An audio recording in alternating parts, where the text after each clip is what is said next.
Whenever a book makes it to the big screen, two things are certain. One, changes will be made that will upset fans of the book, and two, criticism will be responded to by saying that changes were inevitable.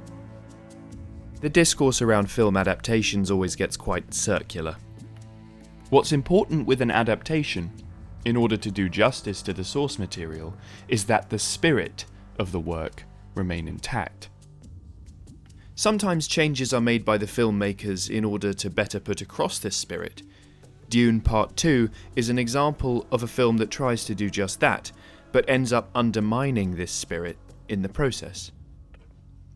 They didn't want Frank Herbert's commentary on the dangers of hero worship and religious fanaticism to go over people's heads, so they completely broke the setting in order to make sure you didn't miss the point.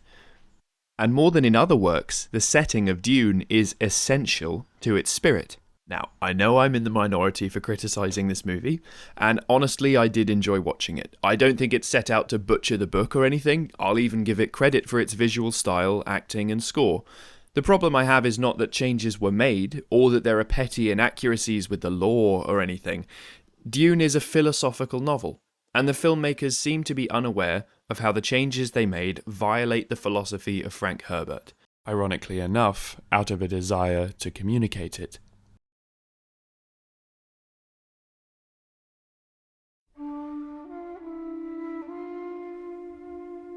So, what is the spirit of Dune? I would arrange it into three key themes. 1. Ecology. 2. The struggle with fate. And 3. The danger of heroes. All of these have smaller themes that come under their umbrella, and all three can be encapsulated by the original inspiration for the book. Sand dunes are like waves in a large body of water. They just are slower. And the people treating them as fluid learn to control them. And I finally saw that I had something enormously interesting going for me about the ecology of deserts. And it was, for a science fiction writer anyway, it was an easy step from that to think, what if I had an entire planet that was a desert? And we all know that many religions began in a desert atmosphere. So I decided to put the two together because I don't think that any one story should have any one thread. But that's where it began. The three themes are not independent, but an interdependent trinity. Mess with any one of them and you'll disrupt the integrity of the whole. First, we'll dive deep into ecology, which serves as the ground for the spirit of the novel as a whole.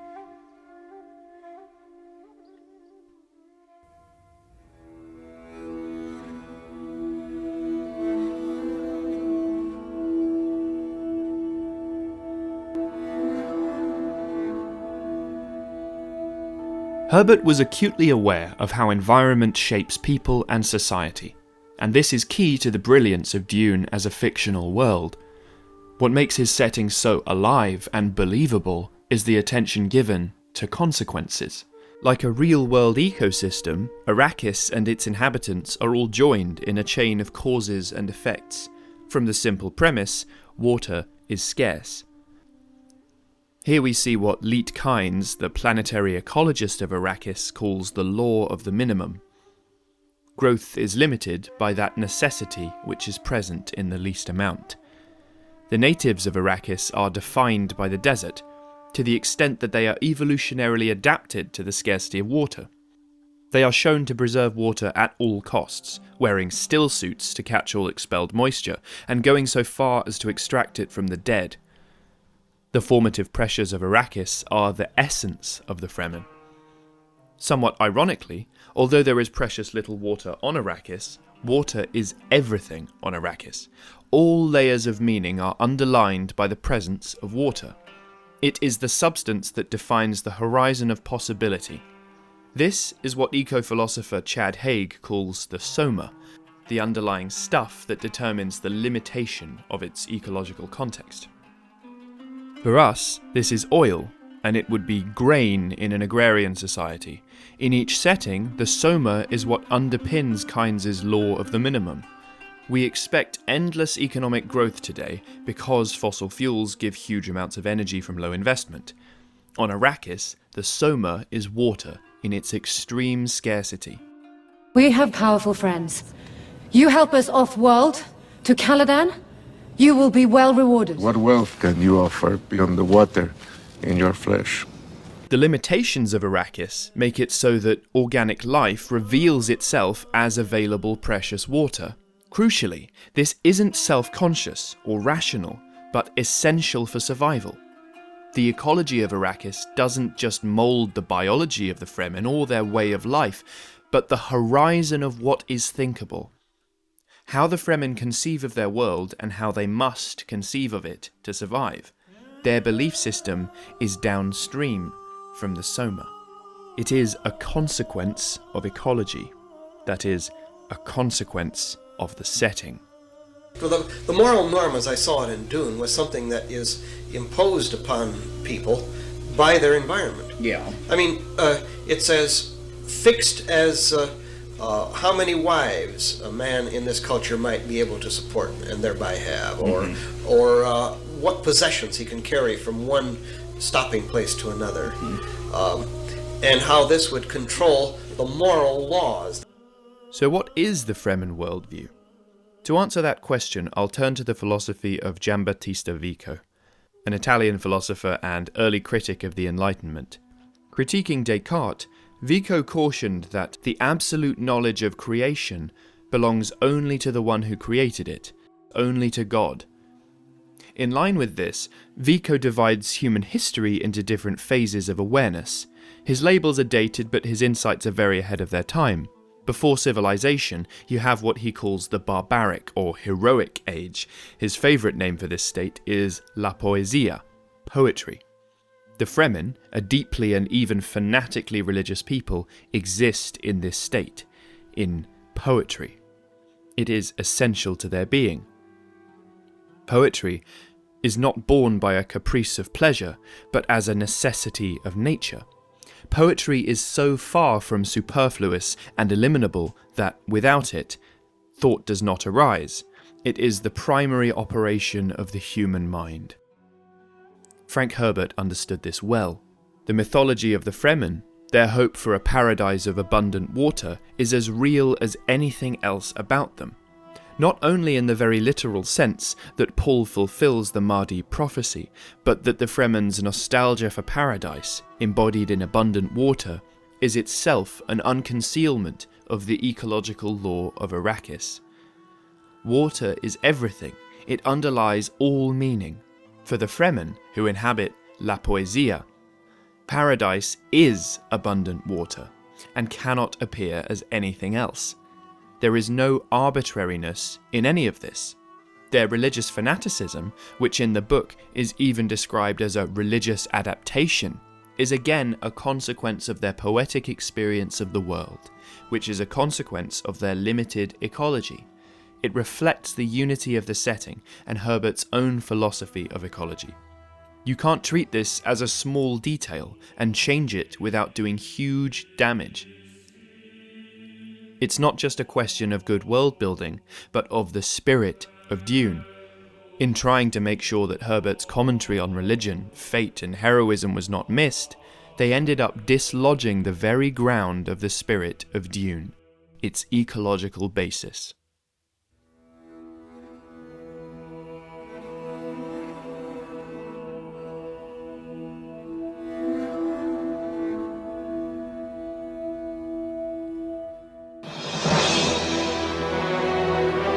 In creating the characters for Dune, I went to the Messiah story that's so strong in our mythology. But I wasn't going to do the Jesus story. I went to the Arthurian legend, and I was trying to create a mythology that would give people a different view of how we give over our lives to leaders. Not just to messiahs, but to people who pose as our leaders, who make themselves our leaders, or who entice us into following them. Long live The religious commentary statement in Dune is the one we've discussed earlier, that messiahs should come with a label on the forehead, may be dangerous to your health. The problem with leadership is that leaders are human beings, and when they make mistakes, their mistakes are amplified by the numbers who follow without question. While Herbert wrote the sequel, Dune Messiah, to clarify his message, the filmmakers tried to fit this corrective into the second half of the story of the first book. This is where things went wrong. Along with her faction of the Fremen, Film Chani is a secular modern activist, openly decrying the Lisan al-Gaib prophecy as the manipulation of her people by the foreign Bene Gesserit. That the Bene Gesserit planted the prophecy on Arrakis is completely unknown to the Fremen in the book. Chani denounces her own name as coming from, quote, some stupid prophecy. She and her ilk oppose the Fremen fundamentalists, to use the film's own word, who come largely from the south of the planet. The film wants to have things both ways, swapping out the elements of the Fremen that it finds unpalatable, but wanting to hang on to them as cool desert badasses. They become a neutered aesthetic prop, because they've been robbed of what makes them who they are, of poetry, in order to make apologies for them to a modern audience. As we saw in Part 1, the Fremen's religiosity and their way of life are intimately linked. Both are the result of consequence world-building. The modern sentiments given to Chani would be unthinkable in the Arrakeen ecological context. Alongside the unimaginative allusions made to transient modern political trends, these changes serve only to reduce the poignance of the story. The film compromises on the consequences of ecology, but wants to hang on to other themes that are embedded in it. This is not consequence world-building, but arbitrary world-building. Dune is not a wholly mythopoetic setting, but it understands the Fremen as existing in Vico's age of poetry. This film sees the religious gnosis of the Fremen as misguided idiocy, even a source of comic relief. I'm not the Messiah, will you please listen? I am not the Messiah, do you understand? Honestly! Only the true Messiah denies his divinity. What? These elements make the climactic set-piece scenes meant to resolve the epic religious narrative underway feel downright sarcastic. The movie deconstructs itself. Chani and the other fedora-tipping Fremen are, in Chad Haig's terms, an ecologically impossible object.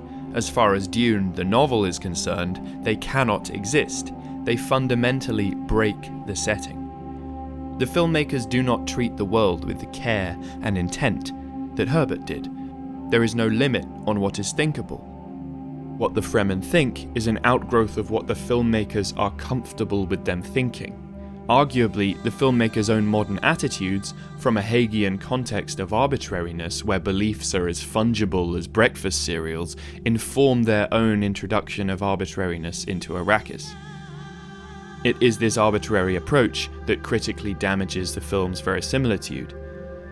This believability of a secondary world is always an illusion to some extent, the magic, or rather the art, of world-building fiction. The hand of the author needs to be well hidden, respecting consequence and limitation. One critic praised Film Chani as, quote, the voice of Herbert in the film, which accidentally hits on exactly the problem with her character. A skilled world builder like Herbert would never put his own voice so directly into his work, to say nothing of conspicuously Trojan horsing blatant political allegory in there alongside it. When you see the author's hand too blatantly, you no longer have a setting, you're left with an arbitrary diorama. It's no longer explorative but didactic. It's no longer tragedy but critique.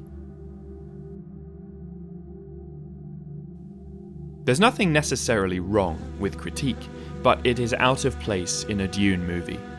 Just as the clumsy reshaping of Fremen culture breaks with Dune's spirit of ecological consequence, shouting an interpretation of Herbert's message through mouthpiece characters is no way to communicate it either, because the spirit of Dune is tragic, not critical or cheaply allegorical. Very allegorical. Herbert absolutely aimed to highlight the dangers of religious fanaticism and hero worship in his work, but he had enough respect for his own setting not to turn it into a propaganda piece, and to turn thematic conflicts into audience instruction. Even if he didn't think these traits of humanity were good, he acknowledged and respected them as real. I think people are responding to leadership overtures out of a very deep-seated, instinctual process that goes back to our tribal roots. And I think that this is something that just comes with the genes. We're born with it. And it's a very dangerous thing in this day and age. By contrast with a well-crafted arc, there can be no lasting relevance to anything propagandistic, because rather than letting the setting speak for itself and be interpreted by the audience, the movie prescribes a ready interpretation of its own. Where Herbert explored, it tells. We aren't supposed to come to the conclusion that the coming crusade is dangerous through following the story. No, we can't be trusted to have our own interpretations. We might not get it right after all. We might like Paul, or we might be sympathetic to the Fremen fundamentalists who have politically inadmissible views. Dune Part 2 educates us on why these things are bad. Just like the nature of the Fremen in the book, religious fervour and hero worship are problems that need to be addressed. In Dune, Paul Atreides wrestles with his own destiny, having premonitions of the genocidal war that he is on the path to waging. He desperately seeks to avoid this outcome, struggling with determinism and fate.